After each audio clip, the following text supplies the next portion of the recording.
নমস্কার দর্শক বন্ধুরা, জীবনবাণী অনুষ্ঠানে আপনাকে স্বাগত জানাই। আমার মনে হয় এই সময়টার জন্য আপনি অধীর আগ্রহে অপেক্ষা করেন। করুণাময় ঈশ্বর নিশ্চয়ই এই অনুষ্ঠানের মাধ্যমে আপনাকে প্রতিদিন আশীর্বাদ যুক্ত করছেন। আজ আমাদের জন্য তিনি যে আশীর্বাদ রেখেছেন, আসুন না আনন্দের সাথে তা আমরা গ্রহণ করি।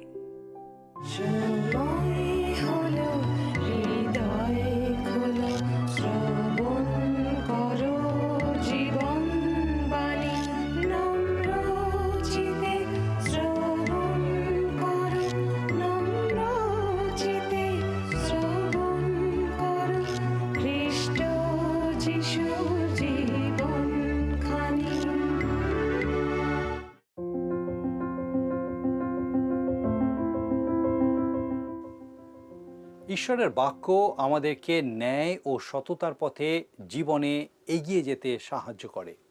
পবিত্র বাক্য আমাদের জীবনের অনেক অন্ধকার দিক উন্মোচিত করে এবং আলোর দিকে ফিরতে সাহায্য করে।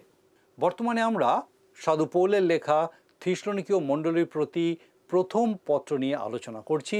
ইতিমধ্যে আমরা দ্বিতীয় অধ্যায়ের 13 পদ পর্যন্ত আলোচনা শেষ করেছি।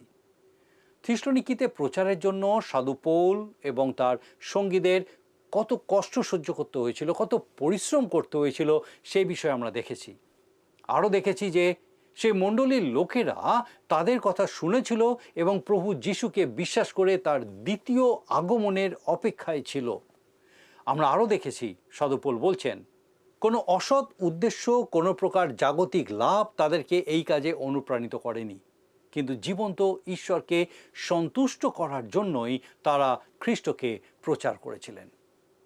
তিনি বলছেন, একজন মায়ের মতো তিনি সেই মণ্ডলীকে স্নেহ করেছিলেন, লালন পালন করেছিলেন এবং তাদের জন্য জীবন উৎসর্গ করতে প্রস্তুত ছিলেন। আবার আমরা দেখলাম একজন বাবার মতো তিনি তাদেরকে আশ্বস্ত করতেন এবং দৃঢ়রূপে আদেশ দিতেন, আর নিজেরা ধার্মিক জীবনযাপন করতেন। ঈশ্বরের প্রতি ও মানুষের প্রতি তারা তাদের কর্তব্য নিষ্ঠার সঙ্গে পালন করতেন। আজকে আমরা দেখব সাধু পৌলের সেবা কাজের মধ্যে যে ভ্রাতৃত্ব বোধ ছিল সেই বিষয়ে। আসুন আমরা দেখি 2 অধ্যায়ের 14 পদে তিনি কি বলছেন। লেখা আছে, কারণ হে ভাতৃগণ, জিহুদিয়ায় খ্রিস্ট যিশুতে ঈশ্বরের যে সকল মণ্ডলী আছে, তোমরা তাহাদের অনুকারী হইয়াছ, কেননা উহারা জিহুদীদের হইতে যে প্রকার দুঃখ পাইয়াছে, তোমরাও তোমাদের স্বজাতীয় লোকদের হইতে সেই প্রকার দুঃখ পাইয়াছ। ভাতৃগণ অর্থাৎ ভাইয়েরা। মানুষের মধ্যে এই ভ্রাতৃত্বের সম্পর্ক কিভাবে তৈরি হয়? সাধারণত দুইভাবে এই সম্পর্ক তৈরি হতে পারে। প্রথমত জন্মসূত্রে, একই পরিবারের সন্তানদের মধ্যে ভ্রাতৃত্বের সম্পর্ক গড়ে ওঠে। আর দ্বিতীয়ত একসঙ্গে থাকা, এক বিষয়ে ভাবা, এক বিশ্বাসে চলা, একই কাজ করা ইত্যাদি মানুষের মধ্যে ভ্রাতৃত্বের সম্পর্ক গড়ে তোলে। জাতি ধর্ম নির্বিশেষে আমরা সকলেই পাপ করেছি এবং ঈশ্বরের গৌরববিহীন হয়েছি। কেউই এর ব্যতিক্রম নয়। এটা হলো পাপীদের ভ্রাতৃত্ব। যেহেতু এটা পাপীদের মধ্যে ভাই ভাই সম্পর্ক, তাই এই সম্পর্ক প্রেমের সম্পর্ক নয়। আমার মনে হয় এটা আপনি বেশ ভালোভাবেই জানেন। আপনি আপনার ভাইয়ের দিকে তাকিয়ে দেখুন, আপনি কি সব সময় তার উপরে নির্ভর করতে পারেন? কিন্তু থিসলনিকীয়দের মধ্যে ভ্রাতৃত্বের সম্পর্ক গড়ে ওঠা সম্বন্ধে সাধু পৌল কি বলছেন? তিনি বলছেন, তোমরাও তোমাদের স্বজাতীয় লোকদের হইতে সেই প্রকার দুঃখ পাইয়াছ। থিসলনিকীয় মণ্ডলীর বেশিরভাগ মানুষই ছিল অজিহুদি এবং তারা অনেক অত্যাচার, অনেক নিপীড়ন সহ্য করেছে। যদিও সেই নিপীড়ন সম্রাট কর্তৃক ভয়ঙ্কর অত্যাচার ও নিপীড়ন ছিল না, কিন্তু তারা তাদের স্বজাতীয়দের দ্বারা অত্যাচারিত, নিপীড়িত ছিল। সাধু পৌল এটাও বলতে পারতেন, দেখো, তোমাদের এখানে অত্যাচার শুরু হওয়ার আগেই, তোমরা অত্যাচারিত হওয়ার আগে থেকেই জেরুসালেমে বিশ্বাসীরা তাদের স্বজাতীয়দের দ্বারা অত্যাচারিত হয়ে চলেছে। এই অত্যাচার, নিপীড়নই তোমাদেরকে একত্র করেছে এবং একসাথে ধরে রেখেছে। থিসলনিকীয় মণ্ডলীর ভাইয়েরা ছিল নির্যাতিত, নিপীড়িত। এই নির্যাতন, নিপীড়নই বিশ্বাসীদেরকে একত্রে ধরে রাখে। নির্যাতন, নিপীড়ন যেন সিমেন্টের মতো, যা বিশ্বাসীদেরকে আলাদা হতে দেয় না। আজকে পৃথিবীর বিভিন্ন প্রান্তে মণ্ডলীর বিশ্বাসীদের মধ্যে যে বাঁধন তা আলগা হয়ে যাচ্ছে, যার কারণ সেই ইসরায়েল জাতির মতো যা দ্বিতীয় বিবরণ পুস্তকের 32 অধ্যায় 15 পদে আমরা দেখতে পাই। সেখানে লেখা আছে, কিন্তু যিশু রুণ হৃষ্টপুষ্ট হইয়া পদাঘাত করিল। ইসরায়েল জাতি যখন প্রাচুর্যের মধ্যে পৌঁছে গেছিল তখন তারা অনেক বেশি জটিল হয়ে পড়েছিল। এটাই হলো আসল কারণ। বর্তমানে পৃথিবীর ধনী দেশগুলোতে যেসব মণ্ডলী আছে তাদের ক্ষেত্রেও একইভাবে ভ্রাতৃত্বের বন্ধন শিথিল হয়ে পড়ছে। কিন্তু এটা খুব সত্যি কথা যে অত্যাচার, নিপীড়ন তাদের চারদিকে বাসা বেঁধে আছে। যে কোনো সময় তারা সক্রিয় হয়ে উঠতে পারে।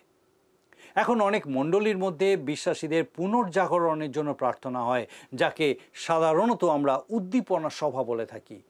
এছাড়াও অনেক প্রার্থনার দল আছে যারা প্রায়ই মিলিত হয় আর বিশ্বাসীদের পুনর্জাগরণের জন্য প্রার্থনা করে। কিন্তু আমি কখনো শুনিনি যে কোথাও প্রার্থনা হচ্ছে যেন তাদের জীবনে নিপীড়ন ঘটে এবং তার মধ্যে দিয়ে যেন বিশ্বাসীরা পুনরায় উদ্দীপ্ত হতে পারে। আমার মনে হয় বর্তমান পরিস্থিতিতে আমাদের মণ্ডলীগুলির মধ্যে পুনর্জাগরণ হওয়া সম্ভব নয়। যদিও ঈশ্বরের বাক্যের প্রতি এখন নতুন করে অনেকের মধ্যে উৎসাহ দেখা দিয়েছে, অনেকে সেটাকে পুনর্জাগরণ বলে, কিন্তু আমি তা মনে করি না। আমি মনে করি যদি সত্যিকারের পুনর্জাগরণ ঘটে তাহলে সকলেই তা জানতে পারবে। কেউ জানতে চাইবে না যে মণ্ডলীর মধ্যে কোনো পুনর্জাগরণ হয়েছে কি না। আমি বিশ্বাস করি যদি মণ্ডলীর উপর নিপীড়ন, অত্যাচার ঘটে তাহলে বিশ্বাসীরা আবার একজোট হবে। তখন আমরা একে অন্যের বিরুদ্ধে ছোটোখাটো বিষয়ে দোষারোপ করা বন্ধ করে দেব এবং আমরা উপলব্ধি করব যে আমরা সকলেই ঈশ্বরের সন্তান এবং আমরা পরস্পর ভাই ভাই। ছোটোখাটো অনেক বিষয়ে মতের মিল না হলেও প্রত্যেক বিশ্বাসী যারা খ্রিস্ট যিশুকে বিশ্বাস করে তারা আমার ভাই। আমরা সবাই ঈশ্বরের পরিবারের লোক, তাই জগতের সামনে আমাদেরকে সেই ছবিটাই তুলে ধরতে হবে। আর যখন সত্যি সত্যি জগতের সামনে মণ্ডলী সেই ছবি তুলে ধরতে পারবে তখনই মণ্ডলীতে পুনর্জাগরণ আসবে। আমরা বাঁকা পথে শুধু প্রার্থনা করে সহজে মণ্ডলীতে উদ্দীপনা আনার চেষ্টা করে যাই, কিন্তু যে উপায়ে বা যে শর্ত সাপেক্ষে উদ্দীপনা আসে, পুনর্জাগরণ ঘটে, তার জন্য কেন আমরা প্রার্থনা করি না? অতীতে মানুষের জীবনের চরম অবস্থা তাদের মধ্যে পুনর্জাগরণ ঘটিয়েছিল। 19বিংশ শতাব্দীতে ভারতের নবজাগরণের মুখ্য কারণ ছিল ব্রিটিশ শাসনের অন্ধকার দিন। তাদের অত্যাচার এবং নিপীড়ন ভারতবাসীকে সংঘবদ্ধ হয়ে তাদের বিরুদ্ধে সংগ্রামে নামতে সাহায্য করেছিল। যে কোনো পুনর্জাগরণের জন্য এই রকম কোনো শর্তের প্রয়োজন পড়ে। আমার মনে হয় আমাদের দেশের খ্রিস্টীয় মণ্ডলীগুলির পুনর্জাগরণের জন্য বা উদ্দীপ্ত হওয়ার জন্য আমাদের আর বেশি দিন অপেক্ষা করতে হবে না। এবারে আমরা 15 আর 16 পদ দুইটি একসাথে পাঠ করি। যদি আপনার কাছে বাইবেল থাকে তাহলে আপনি আমার সঙ্গে বাইবেল খুলুন আর দেখুন সেখানে লেখা আছে 15 আর 16 পদ। যিহুদিরা প্রভু যিশুকে এবং ভাববাদীগণকে বধ করিয়াছিল, আবার আমাদিগকেও তাড়না করিয়াছিল। তাহারা ঈশ্বরের তুষ্টিকর নয় এবং সকল মানুষের বিপরীত।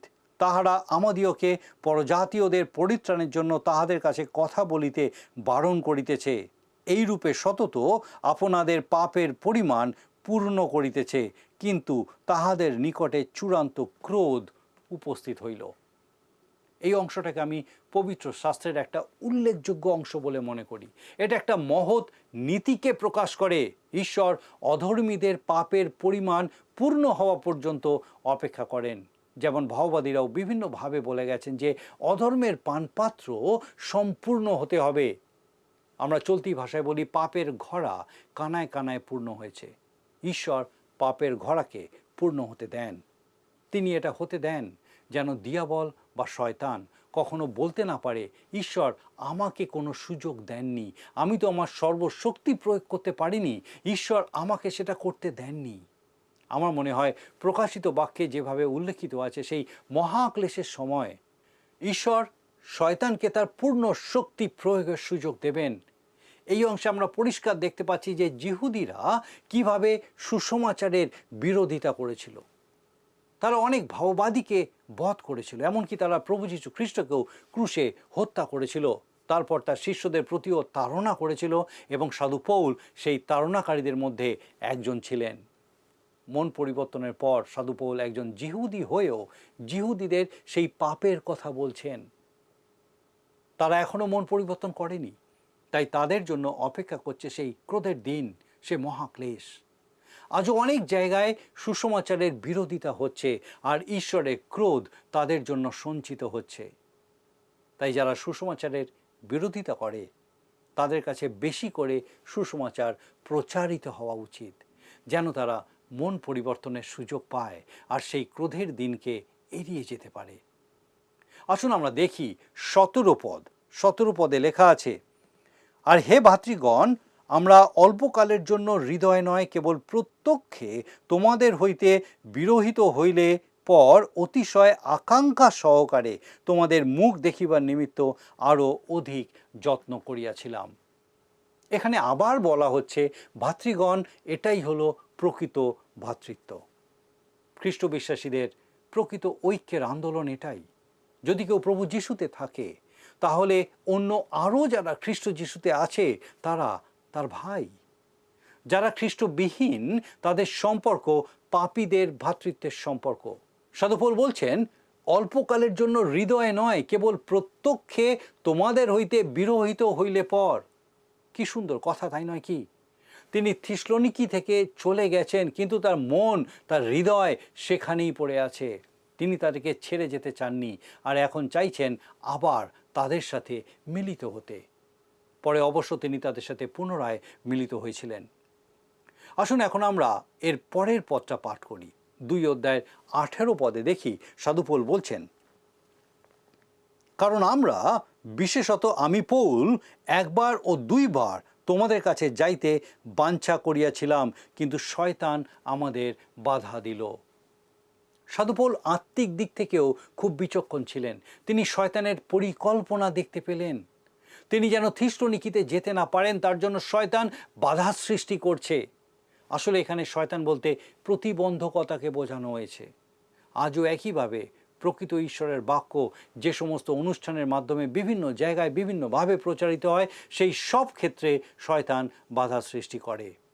আমরা এরকম অজস্র ঘটনার কথা জানি।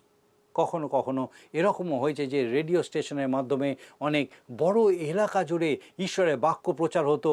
সেই রেডিও স্টেশনটি কোনো এক বড় ব্যবসায়ী কিনে নিলেন আর তারপর সমস্ত রকম ধর্মীয় প্রচার বন্ধ করে দিলেন। এটাই হলো প্রতিবন্ধকতা।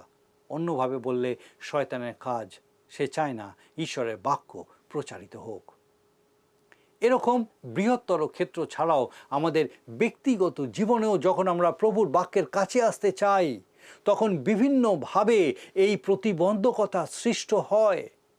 মনে করুন কোনো এক সন্ধ্যায় আপনি মনস্থির করেছেন কোনো একটি বিশেষ সুসমাচার প্রচার অনুষ্ঠানে যোগ দেবেন, কিন্তু হঠাৎ জানতে পারলেন সেই দিনেই আপনার সন্তানের স্কুলের অ্যানুয়াল ডে প্রোগ্রাম অনুষ্ঠিত হবে, অর্থাৎ সেখানে আপনাকে যেতেই হবে।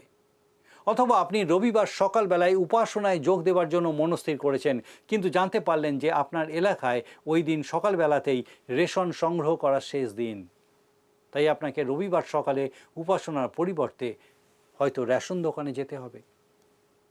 আবার প্রভু যিশুর দেওয়া একটি উপমা আমাদেরকে এ বিষয়ে খুব সুন্দরভাবে বুঝিয়ে দেয়। সাধু লূক লিখিত সুসমাচারের 14 17 থেকে 20 পদ পাঠ করলে আমরা তা খুব সহজেই বুঝতে পারি। আসুন আমরা সেই অংশটা পাঠ করি। লূক লিখিত সুসমাচার তার 17 পরে ভোজনের সময় আপন দাস দ্বারা নিমন্ত্রিত দিগকে বলিয়া পাঠাইলেন, আইসো, এখন সকলই প্রস্তুত। তখন তাহারা সকলেই একমত হইয়া ক্ষমা ভিক্ষা করিতে লাগিল। প্রথম জন তাহাকে কহিল, আমি একখানি ক্ষেত্র ক্রয় করিলাম, তা দেখিতে না গেলে নয়, বিনতি করি আমাকে ছাড়িয়া দিতে হইবে। আরেকজন কহিল, আমি 5 জোড়া বলদ কিনিলাম, তাহাদের পরীক্ষা করিতে যাইতেছি, বিনতি করি আমাকে ছাড়িয়া দিতে হইবে। আরেকজন কহিল, আমি বিবাহ করিলাম, সেই জন্য যাইতে পারিতেছি না। দেখুন, আমাদের ব্যক্তিগত জীবনের বিভিন্ন কাজ আমাদের জীবনে প্রতিবন্ধকতার সৃষ্টি করে যেন আমরা প্রভুর আহ্বানে সাড়া না দিতে পারি এবং তার বাক্য শ্রবণের সুযোগ হারাই। এবার আমরা 2:19-20 পদ দুটি আলোচনা করে আজকের অনুষ্ঠান শেষ করব। প্রথম থিসলনিকীয় 2 অধ্যায় 19 আর 20 পদ। দেখি সেখানে কি লেখা আছে। যদি আপনার বাইবেল থাকে আমার সাথে খুলুন। সেখানে লেখা আছে, কেননা আমাদের প্রত্যাশা বা আনন্দ বা শ্লাঘার মুকুট কি? আমাদের প্রভু যিশুর সাক্ষাতে তাহার আগমনকালে তোমরাই কি নও? বাস্তবিক তোমরাই আমাদের গৌরব ও আনন্দভূমি।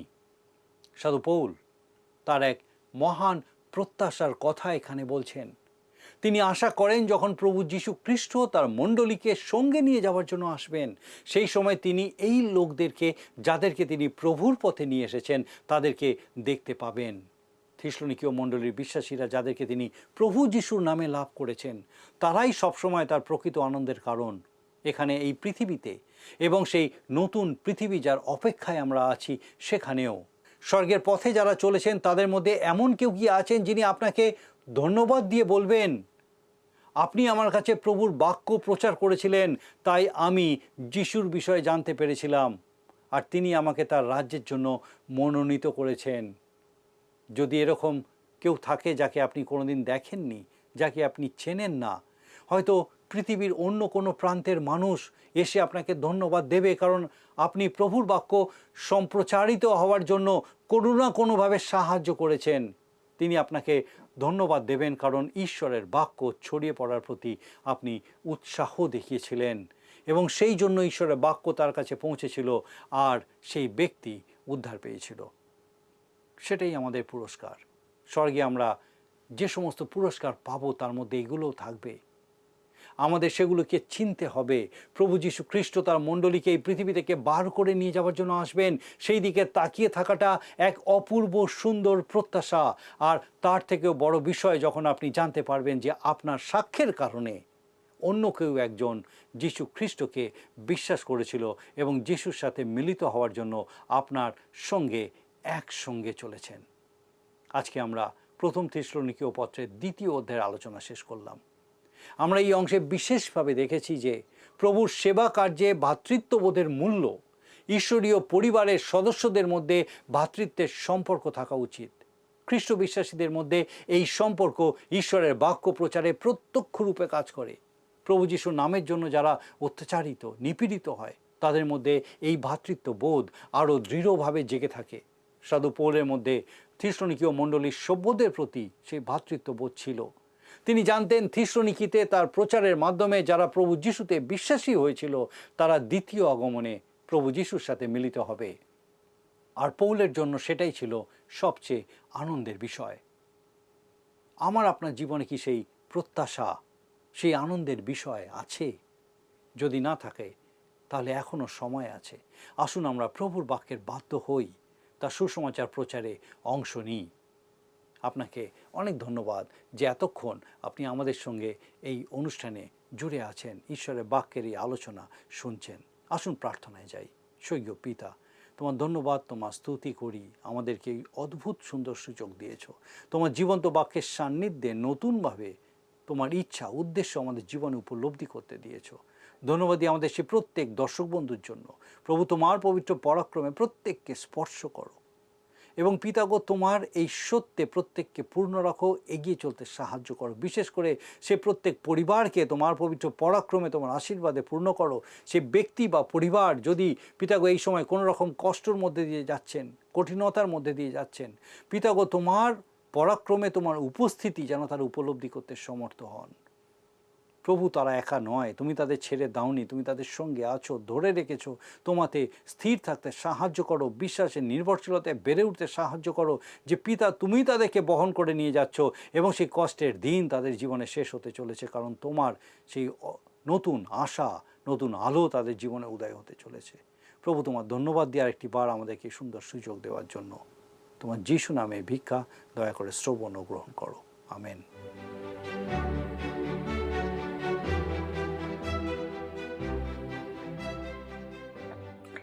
বন্ধুরা, আমরা পবিত্র বাইবেল থেকে ঈশ্বরের জীবনদায়ী বাক্য শুনলাম।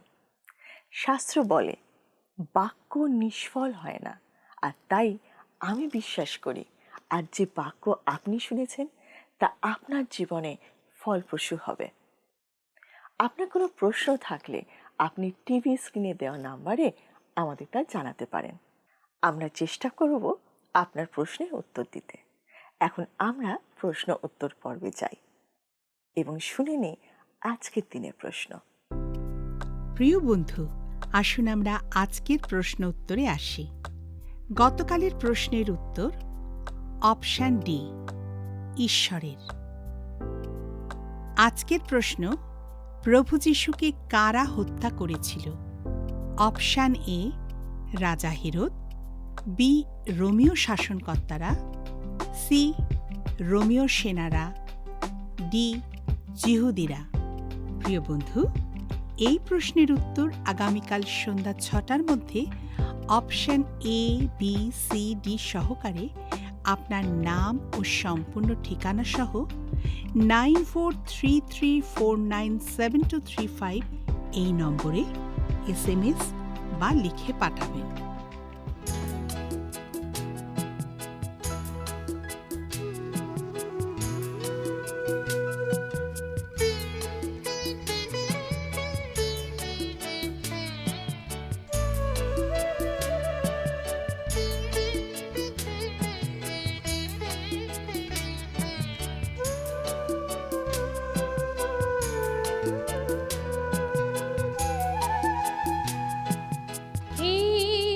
তৃষিত মানব, হে তৃষিত মানব, হে তৃষিত মানব, হে তৃষিত মানব, পেয়েছো খুঁজে কি তুমি সেই অমৃত জলের ধারা?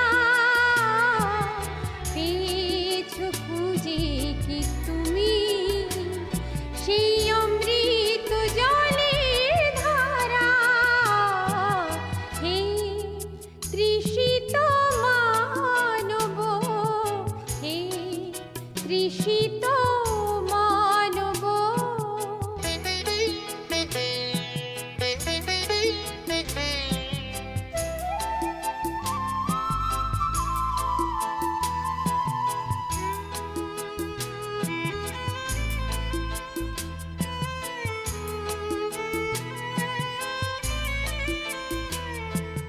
কেন বলো তুমি ছুটে চলো বৃথা জগতের সুখ পথে?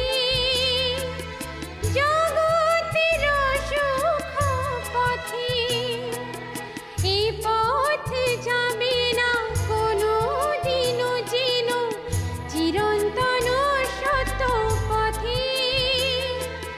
চিরন্তন সত্য পথে, সত্য পথের পথিক হয়ে যিশুর ডাকে দিও সাড়া।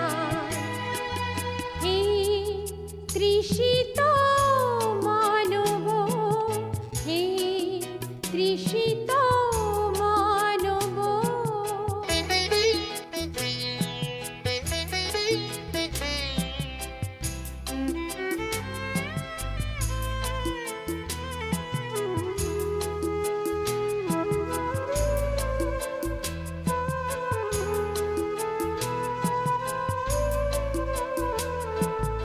অমৃত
তৃষিত মানব, হে তৃষিত মানব, হে তৃষিত মানব।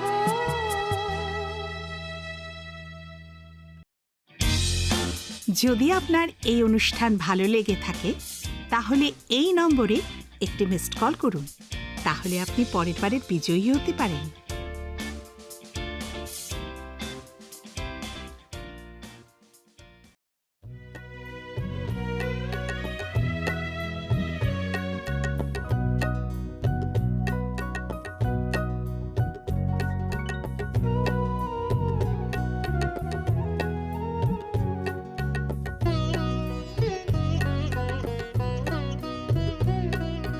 জীবনেশ্বর তুমি মঙ্গলময়, জীবনেশ্বর তুমি মঙ্গলময়।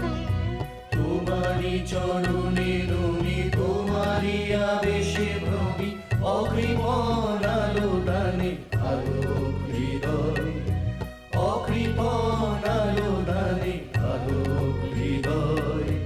জীবনেশ্বর তুমি মঙ্গলময়, জীবনেশ্বর তুমি মঙ্গলময়।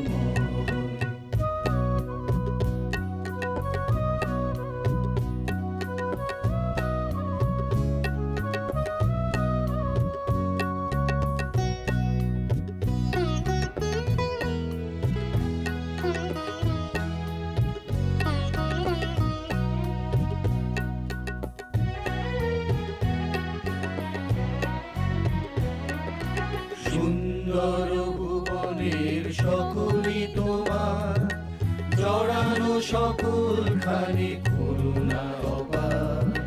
সুন্দর ভুবনের সকলই তোমার, জড়ানো সকল খানি করুণা অপার। তব মমতার ডোরে মোদের জীবন ভরে, তব মমতার ডোরে মোদের জীবন ভরে।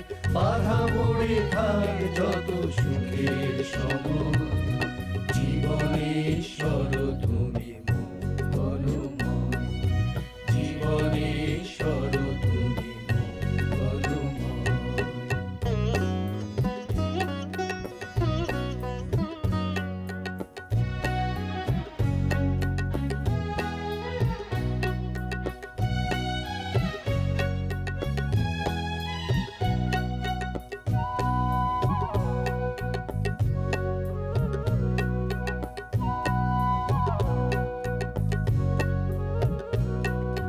জ্ঞান প্রীতি ভক্তি দিও আমাদের, ঠিক পথে পারি যেন চলতে। তোমাকে সঙ্গী করে সকল বাধা অনায়াসে পারি যেন দলতে। সত্য জীবন পথে চলতে শেখাও, অন্তরে ভালোবাসা মধুরতা দাও। সত্য জীবন পথে চলতে শেখাও, অন্তরে ভালোবাসা মধুরতা দাও। সকলের মতো যেন নগণ্য ধুলি হেন, সকলের মতো যেন নগণ্য ধুলি হেন। তরুণীর অধিকার আমাদের হয়, জীবনেশ্বর তুমি মঙ্গলময়, জীবনেশ্বর তুমি মঙ্গলময়। তোমারি চরণে নমি, তোমারি আবেশে ভ্রমি, অকৃপণ আলো দানে আলোক হৃদয়, অকৃপণ আলো দানে আলোক